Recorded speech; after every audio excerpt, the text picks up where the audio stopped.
السلام عليكم ورحمة الله وبركاته. بسم الله والصلاة والسلام على رسول الله. عدنا إليكم في فيديو جديد من فيديوهاتنا، وإن شاء الله النهاردة جايين مع موضوع مهم جدا. موضوع بيتسأل لي كتير، إزاي أقدر أربي حمام بأقل تكلفة. أنا بقيت أسمع أسعار السلكات وأسعار العيون السلك والعيون الخشب، نفسي تسد عن تربية الحمام، مع إن عندي مكان، والله عندي أوضة كويسة أو عندي شقة فاضية أو عندي فوق عشة فوق السطح. دلوقتي هقول لك وجايبين لك معانا ده، والله، وهقول لك سعره كام. تمام كده. لكن قبل ما نخش في موضوع الفيديو حابين ننوه، لو انت اول مره بتشوفنا اتمنى تشترك في القناه وتفعل الجرس، وما تنساناش من اللايك بتاعك الجميل. اللايك بيفرق معانا وبيرفع الفيديو وبيخلي اكتر حد يشوفه، وجزاكم الله خيرا. بسم الله على بركه الله. طب يا جماعه، دلوقتي احنا عاوزين نربي حمام زينا زي الناس. اظن ده حق مشروع ليك، وحق مشروع ليك انت كمان. الناس اللي بتربي بعشوائيه وتعبت من كتر الامراض، هقول لك دلوقتي تعمل ايه. طبعا احنا في المقام الاول قلنا ايه؟ البركه في القليل. يعني ايه؟ ممكن 5 تجواز ل 10 تجواز لو انا بحب اربي حمام لمزاجي. طيب خلينا دلوقتي متفقين ان احنا هنتكلم دلوقتي للي بيربي حمام لمزاجه واخده هوايه، واللي عاوز يعمله مشروع. طب ازاي نقدر نقلل التكلفه في ظل غلاء الاسعار اللي موجود على مستوى العالم؟ مبدئيا كده، دي البرنيكات دي يا جماعه، بصوا البرنيكات دي اهي، برنيكه اهي، دي ثمنها 10 جنيه. ثمن البرنيكه دي يا جماعه 10 جنيه، والله 10 جنيه. بصوا نظافتها، بص كده، بص لي كده في اللي تحت ديت اهي. طيب ايه مميزاتها دي يا ابو هاجر؟ دي ايه مميزاتها؟ بص، اولا هي تنفع للحمام الزاجل، تنفع للحمام البلدي، تنفع للحمام اللحم الفرنسي. تنفع ازاي يعني؟ انفع افرخ فيها؟ طبعا تنفع تفرخ في الحجم ده على السايب. هنفترض دلوقتي ان انت عندك اوضه ماشي 4 في 4 وعاوز تربي فيها حمام. قلنا الاوضه دي هتساع مساحه قد ايه؟ اضرب 4 في 4 في عدد الحمام 3، يعني ايه 4 في 4 ب 16، اضرب رقم 16 ده في 3. 3 ده هو عدد كل متر مربع بياخد 3 تجواز، سواء في سلكات، سواء في برنيكات، سواء على السايب، في اي حاجه. يعني كل متر مربع بياخد كام؟ 3 تجواز حمام. ده المكان الصحي اللي ينفع تربي فيه وتحد من انتشار الامراض. تمام كده؟ طيب مبدئيا كده اسعار البرنيكه دي 10 جنيه. طب انت دلوقتي يا راجل عاوز تعمل مشروع حمام، عاوز تجيب 50 جوز حمام، سواء بقى زاجل او لحم فرنسي، او انت يا ست الكل جنبك الناس بيطلبوا منك على طول حمام ذبيح للعرايس، للمحلات، للكلام من ده كله. طب انت دلوقتي لو بتربي في صفايح، الصفايح في الصيف يا جماعه درجه الحراره فيها بتبقى سيئه جدا بجد والله، وتلاقي بقى جدري وامراض وبتاع، ولازم تشيل الصفيحه وتقعد بقى تكحت فيها وتتطبق منك. لا، هنا احنا جايبين لكم دي ب 10 جنيه، بتتباع في اي حد. لو وصيت اي حد بتاع فاكهه هيجيبها لك. لو نزلت السوق عندك ولقيت اي حد فارش بخضار وقلت له انا عاوز برنيكات زي ديت الصغيره ديت بكام، هيقول لك ب 10 جنيه، هيطلع له في جنيه مصلحه يدالك ب 11. تمام كده؟ طيب جبنا احنا دلوقتي عندنا 50 جوز حمام، جبنا 50 برنيكه من دي او 60، لازم تزود شويه عشان في حمام بيلحم، بيحب يبقى عنده زغاليل هنا ويدور على عين ثانيه يبيض فيها. تمام كده يا جماعه؟ وتبتدي مشروعك. ادي جبت لك ب 500 جنيه 50 جوز، عاوزين ب 500 جنيه ماشي برنيكات. ايه رايك؟ طب لو ال 50 جوز دول هجيب لهم عيون خشب يبقوا بكام؟ لا العيون الخشب دلوقتي اقل عين خشب ينفع تفرخ فيها ب 80 جنيه. والله ب 80 جنيه وب 90 جنيه كمان. طيب العيون السلك، اقل عين سلك دلوقتي اللي السلك بتاعها يعني ضعيف جدا ب 160 جنيه.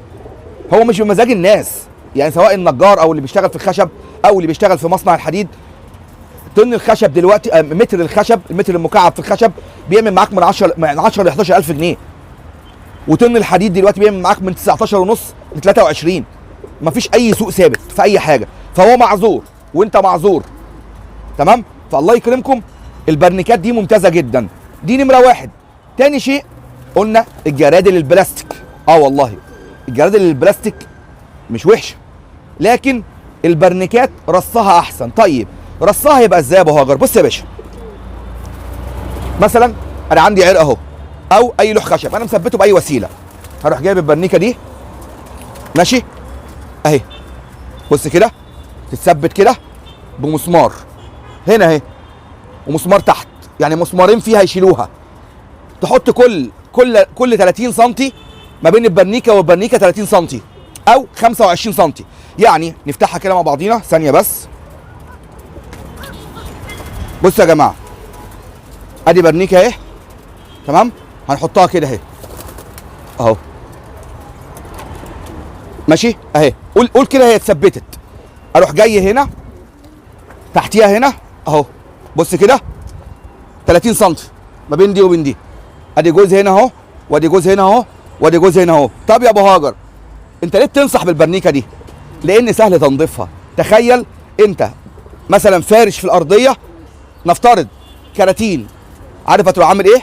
والله العظيم مثلا الحمام فطم زغاليله اهو، فانت عاوز تنظف، هتروح جايب الكرتونه لاممها كده، تمام؟ شايلها وحاطط مكانها ورشش الاول بميه بكلور، نطفت. ايه رايك؟ طب مش عاوز انضف كده، هتشيلها عادي من المسمارين كده وتروح ماسكها، بص ديب ديب ديب ديب ديب كده، نزلت كل حاجه، نطفت. عاوز تغسلها بخرطوم، تاخدها بره ومعاك خرطوم ضغطه عالي، تروح ماسكها غسلها 10 على 10. تمام كده يا جماعه؟ فالله يكرمكم، اوعى تقول الموضوع صعب وموضوع مكلف. انت راجل كيف اكل حمام، ولا انت يا ست الكل عيالك بيحبوا الحمام وبيحبوا ياكلوا حمام؟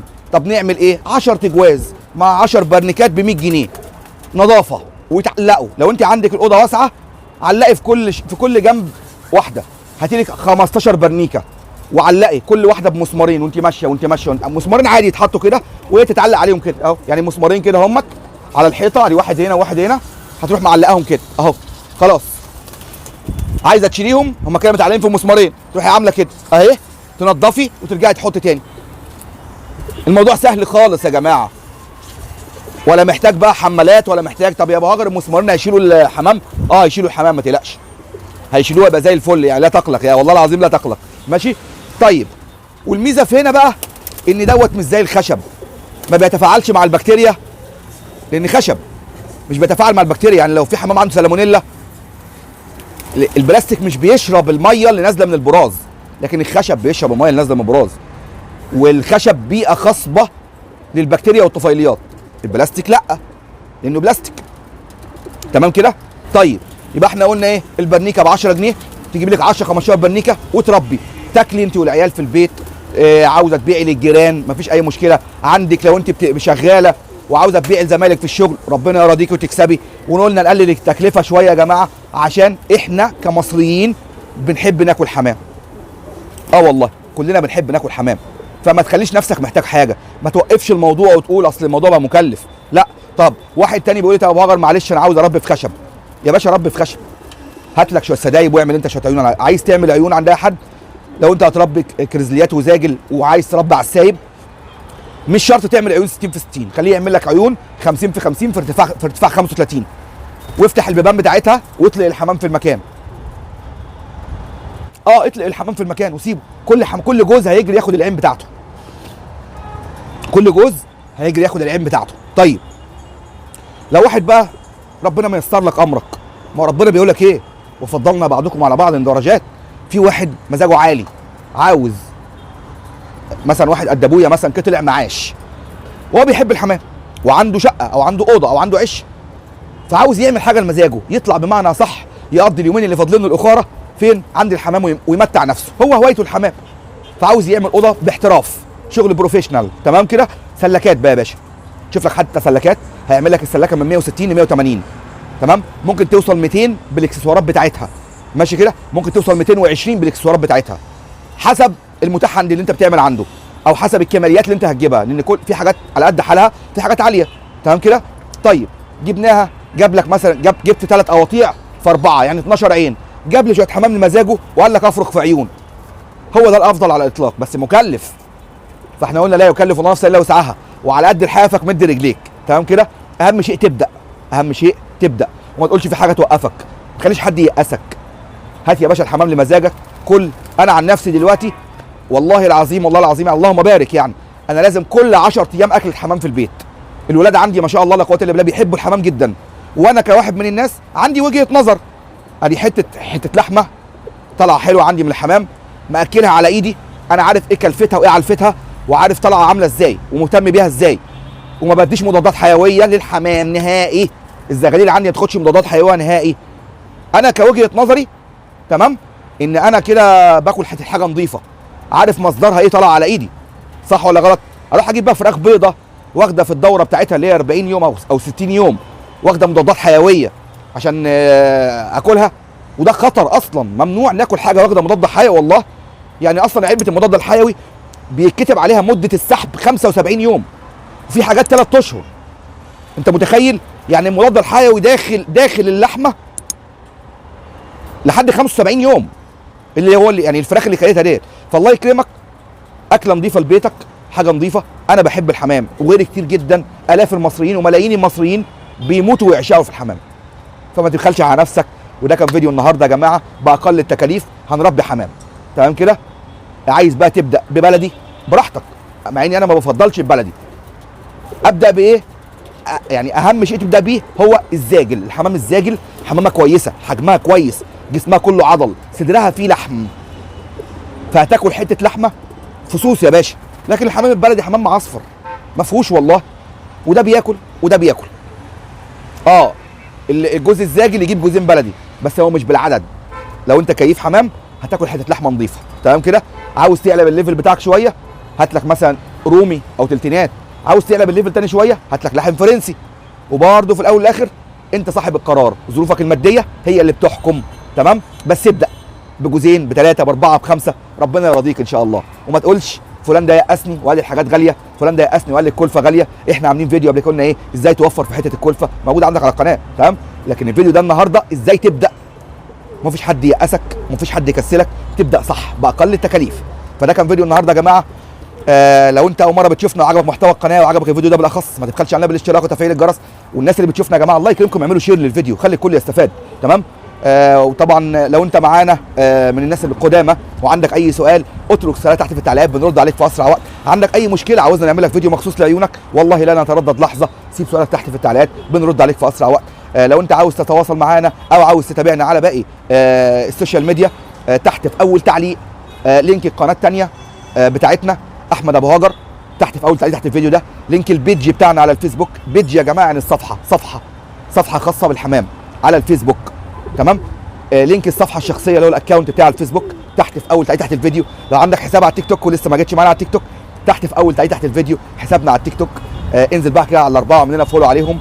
بشكر الجميع على حسن المتابعه والمشاهده. كان معاكم اخوكم في الله احمد ابو هاجر. سبحانك اللهم وبحمدك، اشهد ان لا اله الا انت، استغفرك واتوب اليك. والسلام عليكم ورحمه الله وبركاته.